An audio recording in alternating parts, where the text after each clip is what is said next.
On the 24th of May, 1819, a little princess was born at Kensington Palace in London.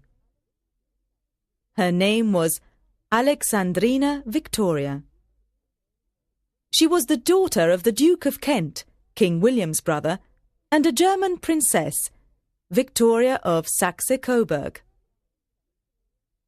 Victoria's father died when she was a baby. Her childhood was lonely and dull. She had no friends to play with. Her favourite toys were dolls. She rarely went out because her mother was very protective. She grew up with her mother and her strict German governess, Baroness Lehzen. Victoria adored Baroness Lehzen. Victoria later wrote that she had no brothers or sisters to live with, never had a father, and did not know what a happy home life was. The young princess loved animals and had 3 pets: a dog called Dash, a canary, and a parakeet. She had private lessons in many subjects from 9:30 in the morning to 6 in the evening. She loved singing and dancing. At the age of 12, Victoria said, "I see I am nearer the throne than I supposed." On that day she made a promise. "I will be good." When Victoria was 13, her mother decided that she must see Britain and that the British people must see her. The young princess travelled to Wales, the Midlands, Yorkshire and the South Coast. She was welcomed with enthusiasm everywhere. These journeys were not a holiday, but a part of her education. Victoria wrote about her journey in her diary. She did not know that thousands of poor children worked in factories and mills in terrible conditions. They never went to school and often died at a young age. She also learned that working people lived in small, dark houses and were often hungry. On Victoria's 17th birthday, her German cousin, Prince Albert, came to visit her. Victoria liked him immediately. Her mother thought Prince Albert was the ideal husband, and Victoria agreed. At 5 in the morning, on the 20th of June, 1837, Victoria received the news. King William IV died that night, and she was now the Queen. She was only 18 and knew very little about government or politics. At 11:30 that morning, she went to meet her advisers, the Privy Councillors. She spoke and behaved calmly, and everyone admired her. The young Queen now lived at Buckingham Palace, away from the strict control of her mother. Victoria enjoyed going to the opera and the ballet, and began horse riding. Since she was short, she felt taller on a horse. Lord Melbourne, the Prime Minister, was the most important person in Victoria's early years as Queen. He was a kind and loyal friend. He gave her advice and helped her understand politics and government. In 1839, Victoria's cousin, Albert, visited her again. This is what she wrote in her diary. "Albert really is quite charming and so excessively handsome. My heart is quite going." Victoria loved Albert and proposed to him. Albert could not propose because he was of lower rank. They were married in 1840. Victoria and Albert loved each other very much. She called him an angel. However, Albert was a foreigner and not everyone liked him. Parliament did not give Albert a title, and many Londoners said rude things about him. Albert was intelligent, well-educated and responsible. He was very interested in science, music and the arts. Victoria learned from Albert to be a dedicated monarch The Queen asked for his help on government affairs, and they always worked together. In November 1840, the Queen had her first child, Victoria. She was very clever and was the Queen's favourite child. In 1841, Albert Edward, Prince of Wales, was born.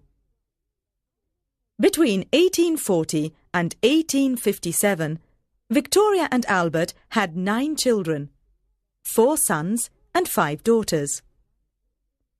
Victoria was a strict mother. The children's food and clothing were always very simple. Victoria and Albert were devoted parents and spent a lot of time with their children. Family values and morality were very important to the royal couple. They became an example for their people. Most Victorians had large families. In the late 1800s, the average family had 5 or 6 children.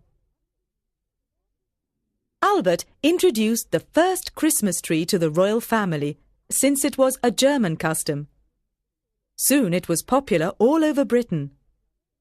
Victoria was very fond of Christmas and its traditions. The first public railway opened in 1825 and attracted a lot of attention. It was built by George Stephenson, an engineer. In 1830, the Liverpool to Manchester Railway opened and soon transported 1,200 passengers every day. With the railway, people and goods travelled cheaply and quickly. Railways spread rapidly all over England, Scotland and Wales. People started going to the seaside and seaside towns developed. By 1848, there were no more stagecoaches. Almost everyone travelled by train. In 1842, Victoria and Albert took their first train ride. The Queen liked the speed, comfort and privacy of the train. Soon the royal family travelled by Royal Train, a specially designed carriage. In 1840, the first national postal system was created, and the penny black became the first adhesive postage stamp. Victoria's profile appeared on it. It cost only 1 penny to send a letter anywhere in Great Britain. Today, the red Victorian letterboxes are still used. Victoria had 3 royal houses, but she didn't like any of them. She wanted a private, remote family home. She and Albert bought a large estate called Osborne on the Isle of Wight. Victoria loved Osborne and was very happy there. In 1847, the royal couple bought a house in Scotland, Balmoral Castle. It was surrounded by green hills and forests. Victoria liked the fresh, clean air, and Albert liked hunting and fishing. Poverty was a big problem in 19th century Britain. Working people had a very difficult life. Adults and children worked long hours in factories in dangerous conditions. They were usually hungry and often ill. Squalid houses, unclean water and dirty streets caused many diseases. The air was full of smoke and fog. People did not live long in these conditions. People without work lived on the streets. They were beggars or thieves. Others lived in workhouses. Some Victorians tried to help the poor. Dr. Barnardo opened a home for orphans in London. Charles Dickens wrote about these social problems in his novels, for example in Oliver Twist and David Copperfield. Social reforms were seriously needed. In 1847, the 10-Hour Act limited the working day of women and children to 10 hours a day. In 1848, Parliament passed laws to make towns and cities cleaner, but progress was very slow. The middle and upper classes had clean, comfortable houses, far from the industrial centres, in green areas called suburbs. Their children received a good education. Under Victoria's reign, Britain became the richest commercial nation. It produced machines, textiles, ships, and other goods, and sold them to other countries. Albert wanted to show Britain's products, inventions, and machines to the world. He decided to open an international exhibition. For 2 years, he worked intensely on this complex project. The British began to appreciate Albert's qualities. On the 1st of May, 1851, Queen Victoria opened the Great Exhibition in the Crystal Palace in London. She called it the most beautiful spectacle ever seen. The Crystal Palace was truly a spectacle. It was made of iron and glass and was as big as 4 football fields. There were over 7,000 exhibitors from Britain and 6,000 from other countries. It was an enormous success, with over 6 million visitors in 140 days. During the 1850s, there were wars and revolts in Europe and Asia. British soldiers fought in several of them. The most important was the Crimean War on the Black Sea. Russia wanted to expand its empire and perhaps block the Mediterranean and overland routes to India. So, Britain and France decided to help Turkey fight Russia. The Crimean War was the first war that was photographed. For the first time, newspapers showed photographs of a war. A painful, tragic spectacle. Victoria was very unhappy because the soldiers suffered. She sent them mittens and scarves and visited the wounded soldiers in British hospitals. She wrote letters to the soldiers' widows.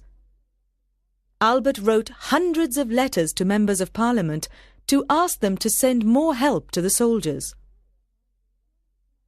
Victoria helped Florence Nightingale, who went to Crimea with 38 nurses.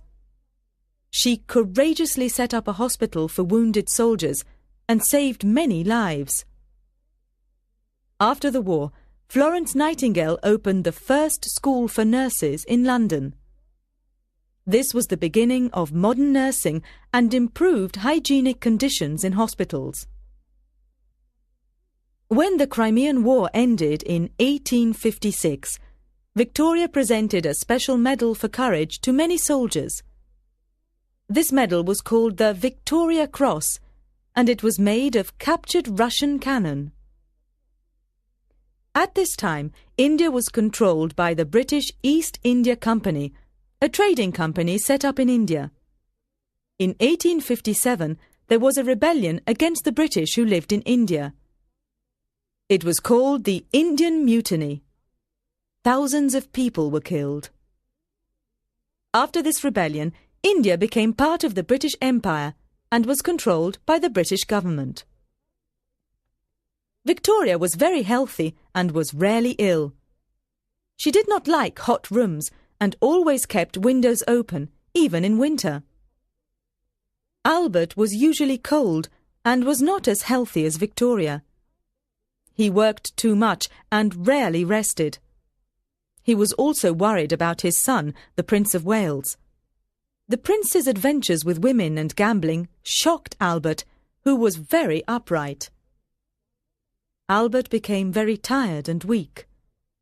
In November 1861, he caught typhoid fever, but he continued working until he died on the 14th of December. Victoria was devastated. It was the greatest agony of her life. She was lost without Albert. She was convinced that her son, the Prince of Wales, was responsible for Albert's death. She did not permit the Prince of Wales to help her with government work. Victoria visited Albert's impressive tomb at Frogmore near Windsor regularly. She wanted everyone to remember him. the Albert Memorial and the Royal Albert Hall near the Kensington Gardens in London were built to honour her beloved husband. In her sadness and misery, Victoria became a recluse. For 13 years, she refused to appear in public and go to Privy Council meetings. However, she continued studying government papers privately and never lost contact with her kingdom. She spent a lot of time at Balmoral Castle, far from London. A Scottish servant called John Brown became her loyal friend. During this period, Victoria and the monarchy became very unpopular, and some politicians wanted to abolish it and create a republic. In 1866, Victoria opened Parliament for the first time after Albert's death. She was dressed in black, the colour of mourning, which she wore for the rest of her life. Transportation became a big problem in London because roads were always crowded. In 1863, the first underground railway in the world opened in London. Today, it is called the Tube. This was a period of social reforms. In 1870, the Education Act was passed. It introduced the first state schools for all children between the ages of 5 and 13. Factory reforms, new laws for the poor, and new hospitals improved people's lives. In 1875, many slums were destroyed and better homes were built. However, poverty was still a big problem. In 1878, the American inventor Alexander Bell showed the Queen his invention, the telephone. Victoria was astonished. She was even more astonished to learn about the invention of a new means of transport, the automobile. This was a period of revolutionary change. At this time, Victoria's favourite Prime Minister was Benjamin Disraeli, a witty, intelligent man. He got along well with the Queen and encouraged her to return to public life. Disraeli wanted to expand the British Empire. His political rival, William Gladstone, wanted to limit it. Victoria did not like Gladstone. He complained about the cost of the Albert Memorial. Victoria liked Disraeli's idea of a bigger and stronger British Empire. In 1869, the Suez Canal, built by the French, opened and created an important trade route to India and the East. Great Britain bought shares in the canal to secure Britain's power in the East. India was an important colony with its production of tea, silk and cotton. Victoria was fascinated by India and was delighted to become Empress of India in 1876. The British Empire expanded rapidly with the addition of Borneo, Burma and New Guinea. David Livingstone was a British missionary and a great explorer. In the 1850s, he travelled extensively in Africa and made the first maps of Central Africa. He discovered 6 lakes, rivers, mountains and the biggest waterfall in the world, called Victoria Falls, in honour of the Queen. Henry Morton Stanley explored Lake Tanganyika and the Congo River. In the 1880s, Britain took control of large parts of Africa, Egypt, Nigeria, Kenya and Uganda. In 1883, there was a war in Sudan and rebels destroyed the British command in Khartoum. From its African colonies, Britain got cocoa, coffee and diamonds. On the 20th of June 1887, Victoria celebrated her 50 years as Queen. The following day, she rode through London in an open carriage for the spectacular Golden Jubilee celebrations. The streets were full of cheering people. A procession of royal guests from all over the world rode in front of Victoria. There were kings and queens from Europe, the Crown Prince of Prussia, and princes from India, Japan, and Siam. Victoria was very fond of music and liked singing arias from the comic operas of Gilbert and Sullivan. The Mikado, The Pirates of Penzance, and HMS Pinafore are their most famous operas. However, it was the famous British composer Edward Elgar who wrote music for the great celebration. But Victoria felt sad and lonely. "I sat alone," she wrote. "Oh, without my beloved husband." All of her children married into royal families in different parts of Europe. When Victoria celebrated her Diamond Jubilee in 1897, there was another gigantic procession with 50,000 troops from all over the British Empire. On that day, Victoria pressed a button to send a telegraph message around the empire. "From my heart I thank my beloved people. May God bless them." In 1899, the British Empire was the biggest empire in the world. It covered 1/5 of the Earth's land area with 370 million people. Victoria was now an old woman and suffered from rheumatism. She could not walk well, but was still active. She worked from 7:30 in the morning until late at night, studying government papers. She loved her people and her empire. At the beginning of 1901, the Queen was very weak. On the 22nd of January, 1901, Victoria died at the age of 82 at Osborne House. Thousands of people wept during her funeral procession. She was considered the mother of the British Empire. She was buried beside her beloved Albert at Frogmore, near Windsor.